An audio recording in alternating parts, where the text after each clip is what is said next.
लालची कुत्ता। एक दफा का जिक्र है, एक गांव के करीब एक घना जंगल था। इस जंगल में एक छोटा सा दरिया बहता था, जिसके किनारे पर एक खूबसूरत बस्ती आबाद थी। इस बस्ती में एक कुत्ता रहता था जिसका नाम टामी था। टामी बहुत पेटू था। इसका दिमाग हर वक्त खाने के बारे में ही सोचता रहता था। वो सुबह दोपहर शाम बस खाने की तलाश में ही घूमता रहता। एक दिन दोपहर के वक्त जब सूरज अपनी पूरी आबोताब से चमक रहा था, टामी को खाने की तलाश में गांव के बाजार से गुजरना पड़ा। वहां उसकी नजर एक कसाई की दुकान पर पड़ी। कसाई ने दुकान के सामने हड्डियां सजाई हुई थीं। टामी की आंखें चमक उठी। इसने चुपके से एक बड़ी और गूदे वाली हड्डी उठाई और तेजी से भाग खड़ा हुआ। कसाई ने इसे देखा तो गुस्से से ललकारा, लेकिन टामी तो हुआ हो गया था।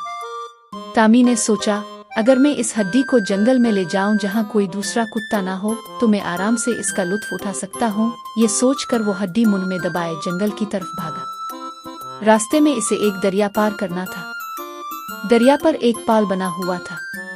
टामी पाल पर चढ़ा और दरिया के पानी को नीचे बहता देखने लगा। इत्तेफाक से इसने पानी में अपनी परछाई देखी। परछाई देखते ही टामी हैरान रह गया। इसे लगा कि पानी में एक और कुत्ता है जिसके मुंह में इससे भी बड़ी हड्डी है। टामी ने सोचा, वाह, अगर मैं इस कुत्ता से वो हड्डी भी ले लूं तो मेरे पास 2 हड्डियां हो जाएंगी। मैं एक खाऊंगा और दूसरी बात के लिए बचा कर रख दूंगा। लालच में आकर टामी ने पानी में मौजूद अपनी ही परछाई को दूसरा कुत्ता समझा और उस पर भौंकने लगा। Woof woof woof. वो गुस्से से चला रहा था। जैसे ही इसने मुंह खोला, इसके मुंह में पकड़ी हुई हड्डी दरिया में जा गिरी।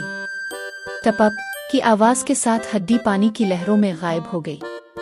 टामी ने देखा कि पानी में मौजूद दूसरा कुत्ता भी भौंक रहा है, लेकिन इसके मुंह में अब कोई हड्डी नहीं है। इसने गुस्से से पानी में छलांग लगाने का फैसला किया ताकि दूसरे कुत्ता को सजा दे सके, लेकिन जैसे ही वो पानी में उतरा, परछाई गायब हो गई। टामी को समझ में आया कि वो तो अपनी ही परछाई देख रहा था। अब टामी के पास कुछ नहीं था। ना वो हड्डी थी जो इसने चराई थी, ना ही वो हड्डी जो इसे परछाई में नजर आई थी। वो बहुत उदास हुआ। इसकी भूख भी बरकरार थी और थकावट भी। वो पानी से निकला और सूरज में सूखने के लिए बैठ गया। टामी ने सोचा, अगर मैं लालच न करता और अपनी हड्डी से ही मुतमईन हो जाता तो आज मैं आराम से हड्डी चूस रहा होता। लालच की वजह से मैंने वो भी खो दिया जो मेरे पास था। इस दिन टामी ने एक बहुत बड़ा सबक सीखा। इसने अहद किया कि आइंदा वो कभी लालच नहीं करेगा और जो कुछ इसके पास है इस पर कनात करेगा। शाम होते ही टुम्मी गांव वापस आया। इसे रास्ते में एक बूढ़ी दादी मिली जिन्होंने इसे उदास देखा। उन्होंने टामी को एक रोटी का टुकड़ा दिया।